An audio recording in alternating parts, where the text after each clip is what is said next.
Hello, welcome to outer space, where we learn about StarCraft. Half-Life 3, of course, in addition to being confirmed, is not the topic for Segment 3. We're going to continue to look at Life's very beautiful openings against Impact, who's been playing more or less standardly. And we'll watch in this game Life's answer to this question. How do you defend this natural expansion area? Typically what winds up happening is we have a natural... I'll look at this base. We have a natural more like this. Well, they're the same size, so it's kind of hard to make my point. Are there any chokes on this map? You know what we're going to do? Screw it. I'm going to open up a different map. Habitation Station. And I want to just show the obvious ways that people are holding stuff off there. Can we get a full resolution photo? Oh yeah, oh yeah. Nice, nice, so good. Alright. In this position, you can easily first put your queens here to defend in this area, as it'll join with a hatch. And this is a very, very thin ramp. So it actually just takes one Evo chamber, two Evo chambers, and then two queens to block it off. And the creep will actually begin here and only needs a few seconds to spread down to here. It's extremely easy to wall off that choke. Or on other maps, what players will do is just build a big line of buildings across there to defend against the inevitable Ling-Bane lineage. But here, I mean, you don't really have the luxury of trying to wall this area off. It's a little bit too wide, and this is too far. Those are the big problems. Lings and Banelings are obviously a tremendous threat in the early game.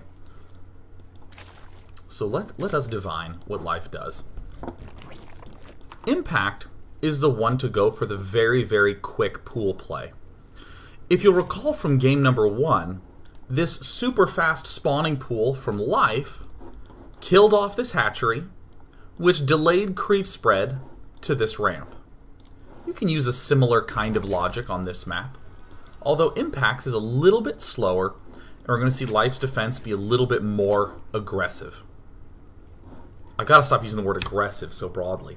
We're going to see Life's defense be a little bit more committal with his resources.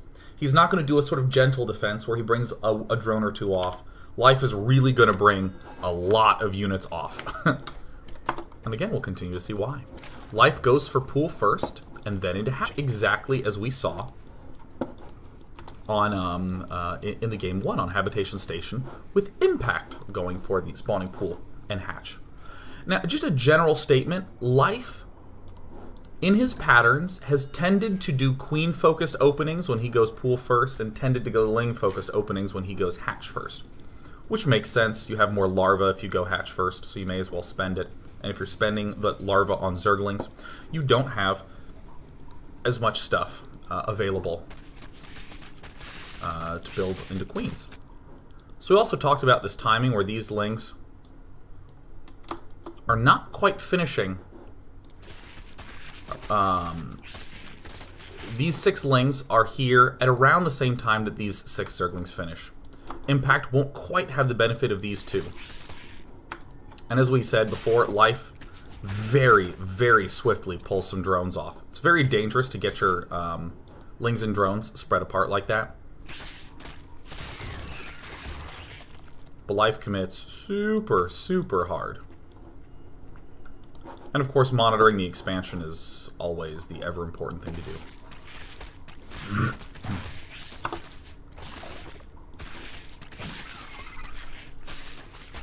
We see again the same general focus of the build order opening, that Axiom is opting to get speed first.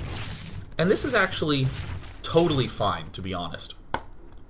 In game 1, we saw Life force a cancel here, and then return with speed, which did so much scary damage that the defender had to commit all this resources to zerglings and queenings.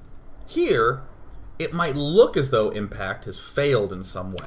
he didn't force this cancel. But remember, the big goal of the early pressure is to deny creep spread to here, to deny creep spread to an early wall-offable point. So I love to talk about how to fall behind, what to do when you are behind in certain ways, how to exploit being ahead in other ways. I think the natural tendency, if you're in life's shoes, is to say something like, oh my gosh, how do I get my gas up quickly enough to compete with someone who's already halfway done with speed? And life's like, dude, I'm just like never gonna get gas. He just keeps building queens. He goes for a very, very queen-heavy opening. Leaves one queen at the ramp. Goes for 5 queens right away. Isn't even really injecting in his main base. Is opting to spend most of his money on queens. Getting a spine crawler, still no gas.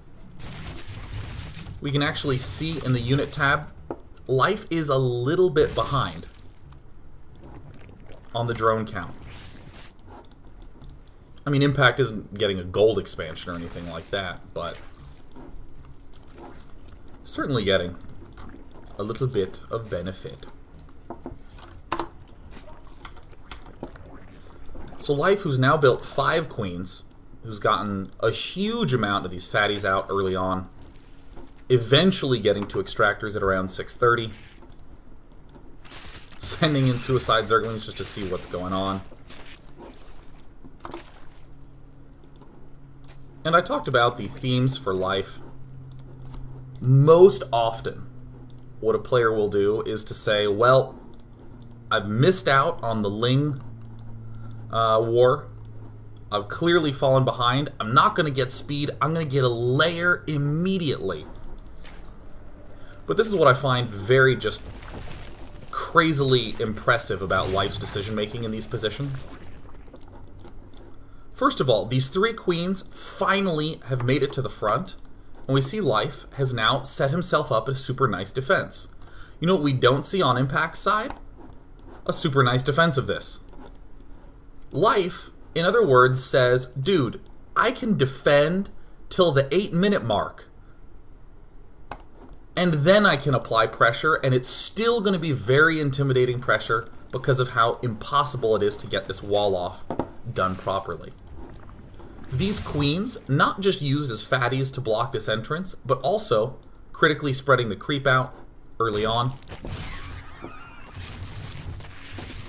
Here's the layer coming up. A lot of roaches incoming. And zerglings on the backside. Nice little pressures that we wind up seeing. So remember all that burbling that we talked about with in Game 2? Ooh, speed zergling's going to come out and apply pressure in order to take a third. Here we see Impact has this struggle where there's nothing nice to be able to defend this. Really nothing nice. So as Life makes this insanely aggressive push, backed, interestingly, largely by speed zerglings, really fast units, brings the 3 queens, and in the weirdest example of the 3 that we have seen, Life is applying pressure with fast units that are exploiting difficult to defend positions. More zerglings getting produced. All the zerglings. 2 gases being mined from. This one in the main not being mined from. And soon enough, Life is going to take himself a third.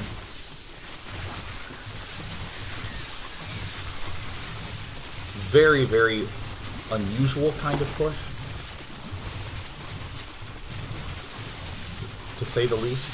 3 queens, a whole bunch of roaches moving in early on. With a spine crawler, the good old spine crawler push. Before the spine crawler arrived, Life's already broken through.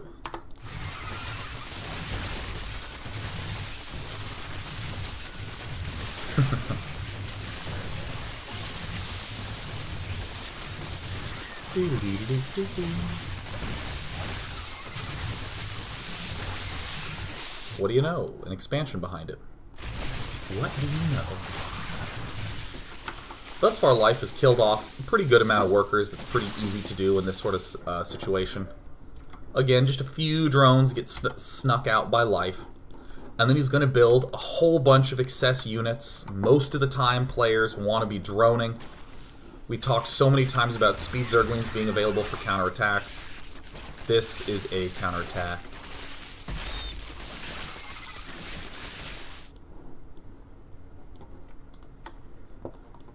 And Life can afford to not build drones. He can afford to be a little more roach focused because he's going to have the extra larva.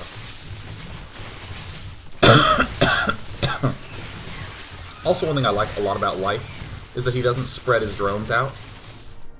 He keeps most of them back in his main base until it's safe to take this expansion.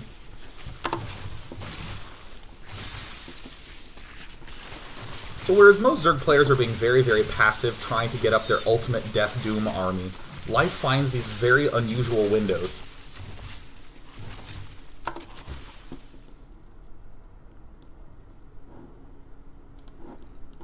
Yeah.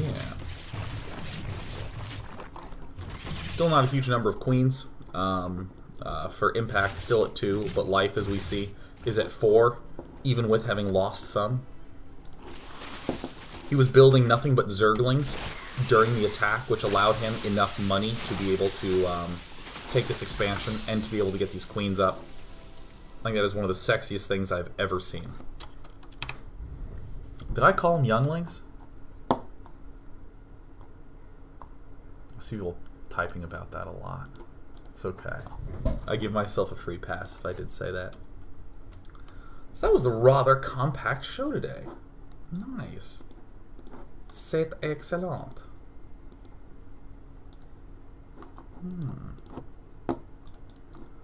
Now let's go ahead and take questions.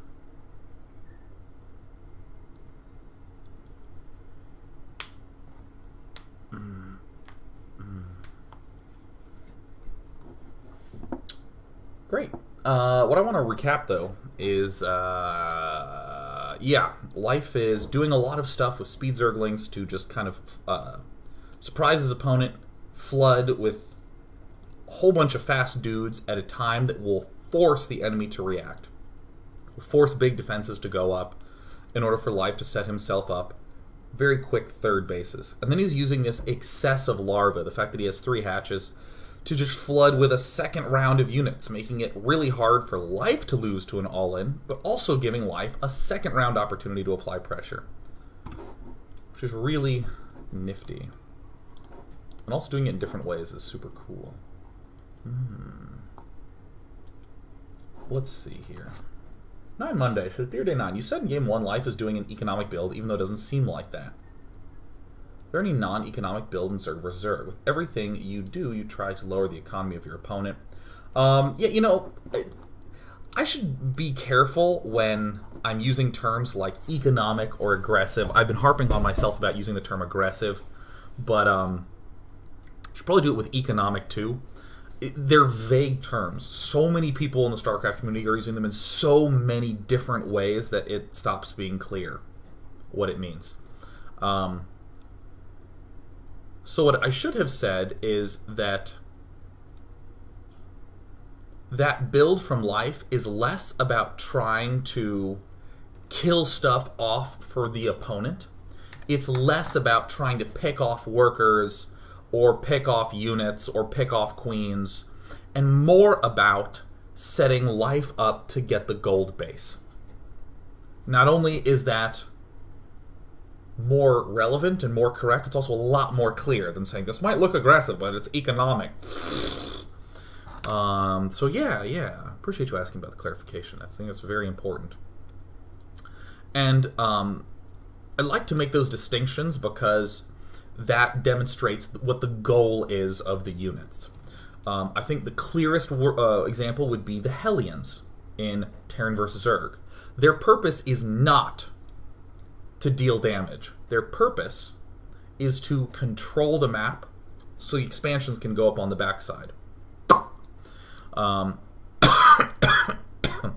Therefore, if you're in a position where you can run in and pick off some drones, even if you kill off like 15 drones, if you're losing 6 to 8 Hellions and all your map control, you might actually be in a bad spot, even though by the numbers that looks like a good trade in a vacuum.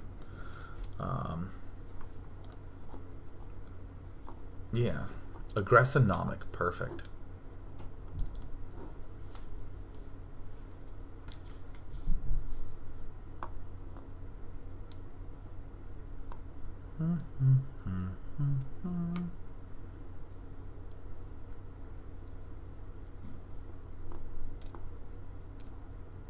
Oh, Benaya Lion Poner.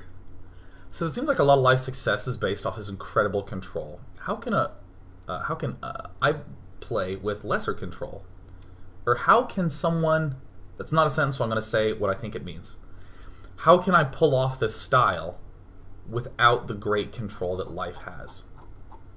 So, as always, the correct solution is not to reappropriate the build for weak mechanics, it's to work on the mechanics. So, it would be, in this case, the big struggle would be selecting small enough boxes and rearranging your Zerglings.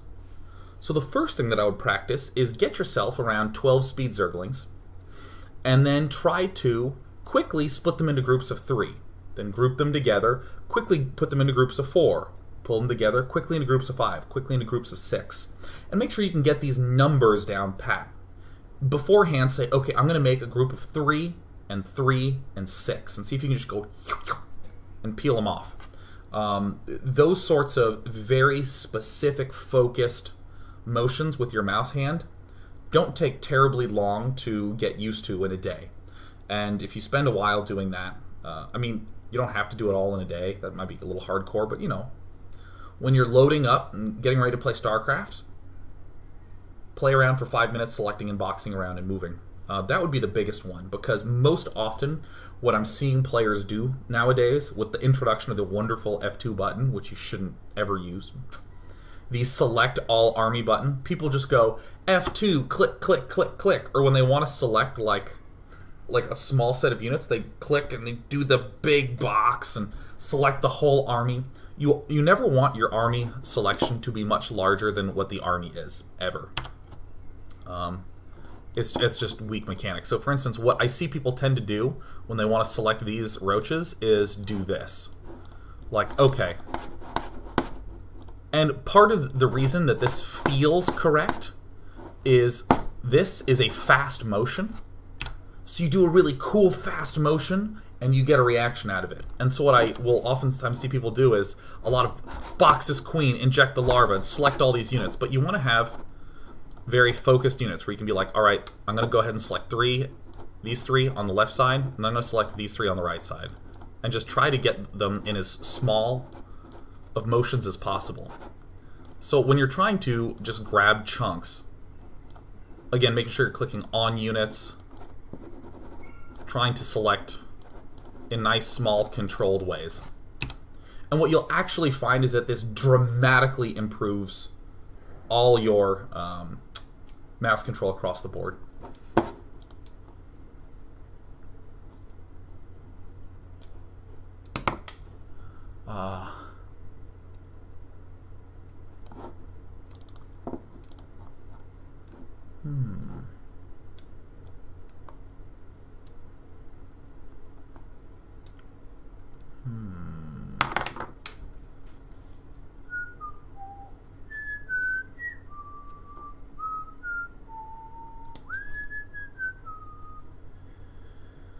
Oh, I am going to take this question from Fallen Demise. It has nothing to do with balance. It has to do with design. Why can't the Nidus Worm be more effective? That's an unusual question. Why can't it be more effective? But let's take it anyways. So what I'm going to do... let's do it one matchup at a time.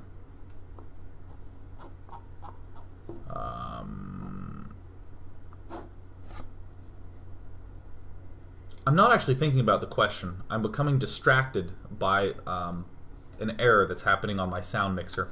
First of all, the sound mixer on Windows 7 is the buggiest thing ever. It crashes more than anything else. To find the sound mixer, you actually go down to where your clock is, and you click on it, and then you click on Mixer, and it has a list of all your programs. This is what allows me to balance all my games and my stuff like that. So it just kills it.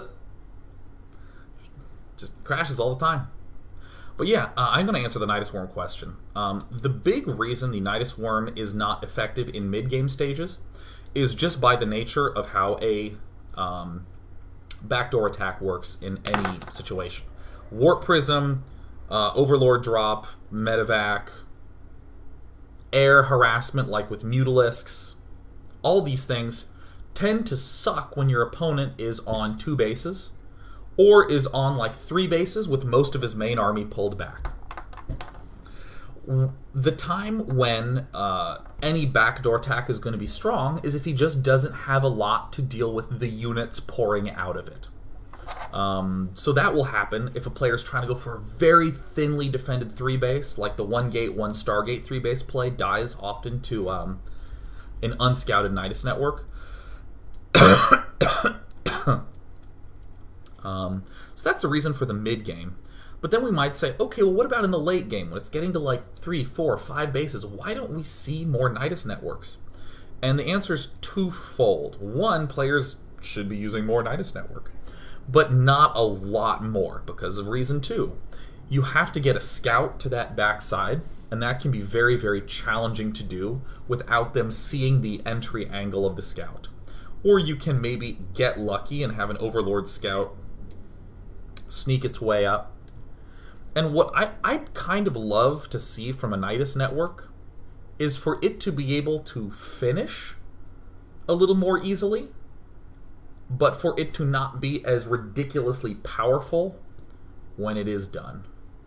Because, like, if a Nidus network finishes and you don't know it, dude, it's just like boom, boom, boom, boom, boom, boom, boom, boom. It just, like, pumps units out so fast. Oh, man. It's kind of insane. So, I don't know. I might want to try something like that, but maybe it's actually just fine. Maybe it's fine as it is, and people just haven't been using it a lot. But bluntly, just until your opponent has like 4 bases, there's no vulnerability to hit, and you could like counterattack with it. That I think would be pretty cool. Okay, that's one play we haven't really seen ever used, which is a Zerg who, for instance, goes for 3 base Roach Hydra, and it doesn't really go anywhere. So what does the Zerg do? He can begin transitioning into like swarm hosts and stuff, but it's going to be a while until that's powerful enough. So when the Protoss moves cross map, he can like counterattack and shoot all the stuff out.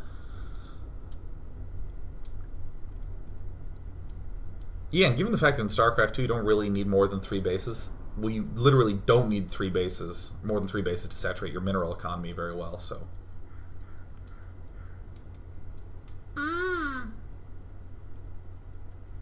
I just can't really see a use for it. Nidusing only really late game, and plus really late game, you know, why not use drops?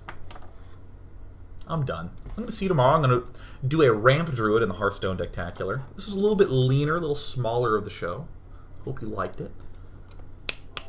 Blasting through some games, no problem. Ramp Druid's going to be fun, man. Turn 3 with 8 mana. I love it. Love it. Take care, guys.